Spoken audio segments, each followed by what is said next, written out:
first 6 years of my economic life, I wound up broke. Second 6 years, I wound up rich. Someone says, don't you have to do the second 6 years like you did the first 6 years? And jot this down. No. No, you don't have to live the second 6 years like the first 6. You can use all the information and all the advice and repairing all of your mistakes and adopting a new and refined philosophy so that the next 6 years can be totally different than the last 6. No other life form can do this. See, if you were a tree, you'd be stuck. As a tree, if you used up all the nourishment that was around you and you couldn't change location, see, you would die. But that's not true. Human beings can change location, go north, south, east, west, live here for a while, live somewhere else for a while. So that's a note to make. You can greatly alter the course of your life. Now here's the next note to make. 5 years from now, you will arrive. The question is, where? If you keep up your present disciplines and keep up the present pace that you're on, where will you be in 5 years? Boy, it's easy to say, hey, I haven't really thought about that. So now make this note. In 5 years, here's the probability. You will either arrive at a well-designed destination or an undesigned destination. And I promise you, 5 years from now, you really don't want to arrive at an undesigned destination. Because you may very well wind up wearing what you don't want to wear, driving what you don't want to drive, living where you don't want to live, maybe doing what you don't want to do. Simply because you didn't design a better destination. Now, sometimes after we've lived a few years now to repair our mistakes and get back on track, seems like a tough job. If you start early, the fortune belongs to you. If you start early, all fortunes that are available to humans, if you start early, the promise looms large and the odds are heavy in your favor. Now, yes, it's possible to do some radical things starting late and still arrive with some good treasures and some good things. But when you haven't got that much time left, now sometimes the decisions have to be so drastic people are not willing to make it and they're too tired and too weary and too ill. And say, look, I don't have much time left. It's not going to happen for me anyway. It's easy to take that attitude. But everyone here, we've got the time over the next 10 years. We've got the time the next 20 years. We've got the time the next 30 years to make some repair now in our errors of the past and set up some new disciplines. And I'm telling you, that's going to change everything. So, 5 years from now, I wish for you to arrive at a well-designed place. A place of productivity, a place that'll make you feel good about yourself, a place that'll give you honor and respect, a place that'll give you influence to touch other people 5 years from now that you couldn't do today. Where will you be in 5 years? Key phrase, we go the direction we face. If you start designing something at the end of this direction, sure enough, you will start going the direction you face. And we face the direction we design. Direction determines destination. Destination is not determined by hope. It's not determined by wish. Destination is determined by direction. You cannot change destination overnight. But here's what you can change today, and overnight, you can change direction. And it is so fascinating what a little small change of direction will do. A few decisions in discipline, a few decisions in learning, a few decisions in change of behavior, change of habit, a few decisions in setting goals that you've sort of let drift before. Like I did at age 25, didn't have a list. I immediately started to change that. And I immediately started to change my direction so that very quickly I started heading this direction. In less than 7 years, I was a millionaire. My father taught me way back, son, always do more than what you get paid for. Now, some individuals might argue with that. They'd say, no, you're going to mess up the whole program. I know they're wrong. In my own self-interest, I did what my father taught me, to always do more than I got paid for.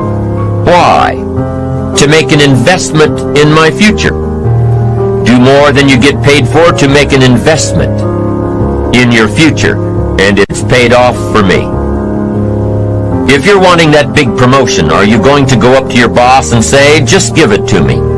I'll work harder if you just give me that promotion. No, it doesn't work that way. You've got to do more in your current position so that you get noticed, so you stand out from everybody else. So the boss says, hey, we've got this position opening up and I think we should give it to Nancy. She does so much more than we expect. Just imagine what she'll do if we give her this promotion. You've got to do more than you're paid for. You've got to. It's an investment in your future. It's one thing to make a sale. I'm telling you, if you make a sale, you'll make a living. All of us have found ways to make a living. What got interesting for me early on was to figure out ways to make a fortune. You'd say, well, Mr. Rohn, how would I deserve to make a fortune? It's easy. Render fortunes of service. People will do things you cannot believe for people who give them good service. Here's one of the greatest gifts you can give anybody, the gift of attention. In return, they will do extraordinary things for your career. Take you by the hand and lead you to more people than you could meet by yourself. Always do more than you get paid for. Life responds to deserve, not need. Life was not designed to give us what we need. Life was designed to give us what we deserve. Once you understand that little life principle in your own self-interest, I'm telling you, it's life-changing. The ancient law does not go like this. If you need, you will reap. No, it doesn't work that way. A lot of people out there are hoping it works that way, but no, it doesn't. The ancient law goes like this. If you plant, you will reap. If you sow, you will reap. Somebody says, well, I really need to reap. Well, then you really need to plant in your own self-interest. Your own self-interest needs to be educated in how to plant, how to do it so everybody wins, because life doesn't respond to need. You can't go to the soil and say, I need a crop. The soil just smiles at you. And here's what the soil says. Don't bring me your need, bring me some seed. Bring me some effort. Bring me some discipline. Bring me some interest. Bring me some service. Bring me these things, and I'll return to you multiplied by 2 times, 5 times, 10 times. You can't come with need. You've got to come with seed. You've got to come with willingness. You've got to come with skills. You've got to be willing to learn, willing to change, willing to grow, willing to put yourself out, willing to stand up to the bad weather, willing to pull out the weeds, willing to nurture.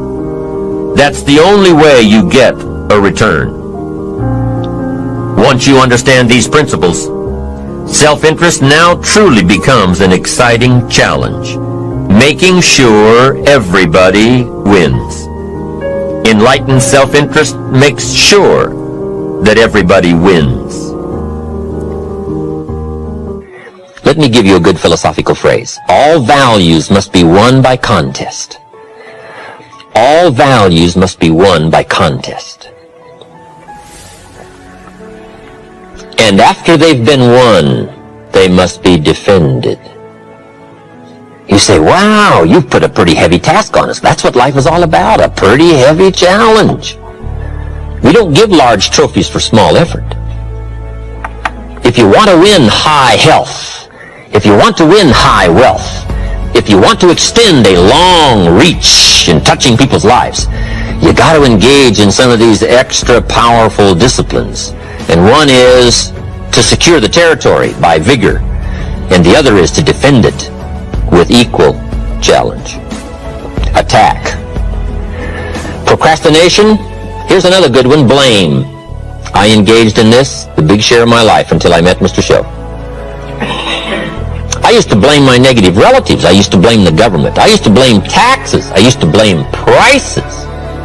I said, it costs too much. Show said, no, let's cover the real problem. You can't afford it.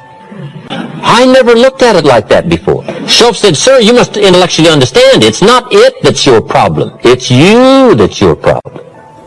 It's not out there that's the problem. Out there is like it's been for 6,000 years. You can't cure that. But what you can cure is errors in judgment, errors in attitude, errors in activity, errors in judging results. I found that the errors were within. But see, he had to go after me on that point.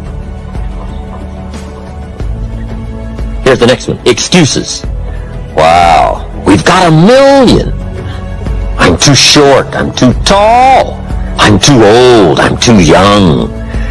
I don't have the money, I don't have the experience. On and on and on with the excuses. Learning to attack. Very important. Procrastination. That's a good one, front and center. We've got to attack procrastination because it's so insidious. It eats up such large chunks of your life and leaves you in a small corner. Putting it off. Delaying. Letting it slide. Now, I'm one of the best to attack procrastination because I confess to being one of the all-time great procrastinators. I've done a lot of things, but I've put a lot of things off. Procrastination. I am so good, I could teach it. But I also know the pain of procrastination. I also know the regret that comes from procrastination. I can also show you pieces of my life missing, never to be repaired, because I let it slide.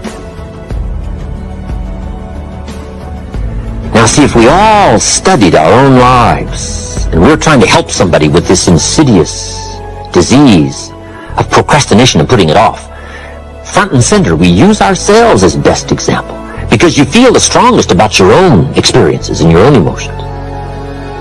Do you think you could help somebody with procrastination? Developing this skill of going back, rehearsing your own life, and coming up with the essence of the emotion and the experience to try to illustrate to somebody how insidious it can become and how devastating it can leave your life and what'll be missing if you let it slide. That's what we call learning to attack the problem. Now, underline the word attack. It's very important to go after the insidious. If the future gets clear, the price gets easier. Because you got to remember, for every promise, there's a price to pay. Everybody's got to pay the price. Everybody's got to do the deal. Everybody's got to do the disciplines. Everybody has to pay. But here's what I've discovered. If the promise is clear and powerful, the price is easy to pay. The price is some classes. The price is a few books. The price is a few disciplines. The price is finding something that'll make your life better, make you grow, make you change, make you develop. So the first part of the key is to design the promise. Then, what is the price to pay? I'm telling you, the price will be easy. Anybody in my audience can pay it. No matter where you are, where you come from.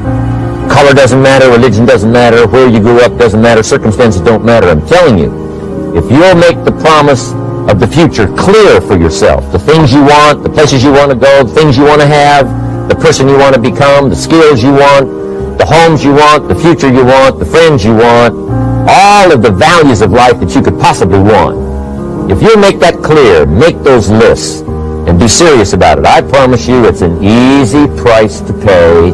Anybody can pay it. And the best advice I can give you is, if I can do it, you can do it. Farm boy from Idaho, raised in obscurity, I changed my life, turned it upside down, turned it all around, found economics, found future, found promise, and if I can do it, you can do it. So, start setting your goals and see if you can't get a better excitement going for the things you want to accomplish for the future. One of the major reasons for setting goals is for what they make of you in achieving them. My teacher advised me when I first got started at age 25, he said, Jim, why don't you set a goal to become a millionaire? He said, it's got a nice ring to it. You know, enough zeros to impress your accountant. And he said, I'm here to help you. You're only 25 years old. You've been to 1 year of college. You've got a beautiful family, every reason to do it. Why don't you set a goal to become a millionaire? And he said, here's why. And I thought, he doesn't need to teach me why. Wouldn't it be nice to have $1 million? He said, no, then you'll miss it. He said, here's why. For what it will make of you to achieve it. I'm telling you, that statement changed my life. Set the kind of goals that will make something of you to achieve them. He said, now, once you become a millionaire, what's important is not the money. I thought, that's kind of strange teaching. He said, honest, it isn't important. He said, you could just give the money away. Now, I did better than that. I lost it all. By the time I was 31, I was a millionaire. By the time I was 33, I was broke. But when I lost all my money, guess what? I found out Mr. Schoaf was right. What was valuable was not the money. What was valuable was what I became to earn the money.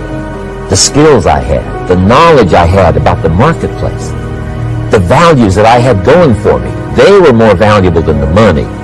And here's an important statement to remember. It's not what you get that makes you valuable. It's what you become. So part of the key here is to set the kind of goals that will make something of you. Don't set them too low so that you don't have to grow and you don't have to read and you don't have to try and you don't have to stretch. Don't set them too low. And then don't sell out. Don't go for something that's going to cost you your virtue or cost you your values or sell out your principles. There's a good middle road here to follow. Goals that will inspire, goals that will help you grow, change, develop, and become better than you are. Okay. Now let's talk about financial independence. How to become rich by 40, 35 if you're extra bright, much sooner if you find an opportunity like I did. Let me show you how I did it. Financial independence. I like the phrase financial independence. Some people are a little bit concerned about using the word becoming rich or becoming wealthy, and I can understand that. I struggled a little bit with this. Is it okay to go for becoming rich, go for becoming wealthy? And maybe that's a bit too strong a word or strong a term. So here's what I've come up with that I think is comfortable for me, and that is how to become financially independent. I think it's every person's heritage here, especially in America, to become financially independent. Now, let me give you my definition of financial independence. Financial independence is the ability to live from the income of your own personal resources. Financial independence. Now it depends on how you want to live. If you need $2,000, $3,000 a month, if you need $4,000 or $5,000 a month, if you need $10,000 a month, some people may need, $100,000 a month. But whatever you would need to live, and you could earn that living from the income of your own personal resources, that's what I call financial freedom, financial independence. And let me show you how to acquire it. If you start at age 15, between ages 15 and 35 is 20 years. And in my personal opinion, based on my own studies and my own experience, 20 years, in my opinion, is enough time to become financially independent. If you're not, you don't live in the wrong country. Probably what's happened is you have the wrong plan. And it's easy to be a nice person with the wrong plan. I found that when I was 25 years old. I was broke at age 25, and I was a nice guy. You would have liked me. But I'm telling you, my plans up until then, especially my financial plan, left me broke. I totally changed it the next 6 years, and I became financially independent. So I know what I'm talking about. It is possible in a reasonable amount of time, 15 to 35, whatever, 20 years time, enough time. You can do it in a much shorter period of time, like I did if you want to. But this is a reasonable enough time. But here's number one. First of all, you got to have the right philosophy. Philosophy is our ability to gather knowledge and sort through it and decide what's valuable. To develop a philosophy about life, a philosophy about our health, a philosophy about our family relationships, a philosophy about economics. And if you develop the right philosophy, that's what helps to set this sail so that in 6 years it takes you where you want to go instead of winding up like I did that first 6 years of my economics, broke, no money, empty bank account. The right philosophy. Now let me give you a couple of philosophies to consider. Here's the first one. It's called the philosophy of the poor. And here it is. Poor people usually spend their money and invest what's left. That's the philosophy of the poor. Now here's the philosophy of the rich. Rich people invest their money and spend what's left. And here's the startling answer. It really doesn't matter what the amount is. What's most important is not the amount. What's really important is the philosophy. So I would ask you to adopt this philosophy of spending after you have invested. Invest first, then spend. And I've got a little formula that I'm going to share with you. Now, what should a child do with $1? I mean, there's a lot of debate going on, I'm sure, across the country on what a child should do with $1. Here's one opinion. It's only a child and it's only $1. What difference does it make? Well, in my opinion, it makes all the difference in the world. A person's economic future starts with a child with $1. Somebody says, oh, no, you're only young once. Let him spend it all. Well, when would you hope that would stop? Somebody says, well, wait till he's 50 and broke like me and then he'll learn. Well, no, we don't want to wait that long. If I would have known earlier than age 25, I would have changed. In high school, if they would have had classes called Wealth 1, Wealth 2, I'd have taken those classes. I would not have waited until age 25. So, the earlier the better. So, what should a child do with $1? Here's the simple premise to begin with. Don't spend it all. And if a child wants to spend the whole $1, you got to say, hey, don't spend it all. Don't spend it all. They'll say, why not? It's my $1. I earned it. You say, I know you earned it, but don't spend it all. They'll still say, why not? Say, let me show you why not. So you put them in your car, take them to the other side of town, and show them where people live that spend the whole $1. Just drive them around. Kids learn best by visual. Just drive around and say, would you like to live here? Kid says, no. Would you like to live like these people live? Kid says, no. Then you can't spend the whole $1. So, kids will get the message. So, take them to the other side of town and show them around. Unless you already live there, and then just show them around. Anyway, don't spend the whole $1. Now, let me give you my best view of what to do with $1. And I promise you, if you started at age 15, now if you're over 15, right, you've still got plenty of time. You still got 20 years. If you're 30, you still got 20 years. I mean, you still got plenty of time to start what I'm about to share with you. What to do with $1. Here's my first bit of advice. Never spend more than 70 cents. Never spend more than 70 cents. Now, you got to pick some number, and the number you pick is going to be determined by your philosophy. It's going to be determined by what you've been taught or your experience teaching yourself. When I first met my teacher, Mr. Schoaf, I was at about 110% of each dollar. I'm down at budget finance, hawking my furniture and my car one more time. And then I learned a whole better formula for financial independence. Number one, don't spend more than 70 cents. Now, kids say to me, well, okay, what do I do with the other 30 cents? And here's what I teach them. 10 cents for charity. Charity or church, or helping people that can't help themselves. 10 cents to support worthy projects.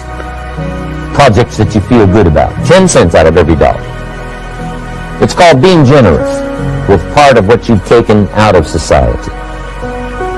Now, in my opinion, nothing teaches us character better than generosity. No class, no teacher, no book teaches character better than generosity. And the best time to start is when the amounts are small. And I know if kids learn these lessons well, they'll give a dime out of $1, help people that can't help themselves, support worthy projects.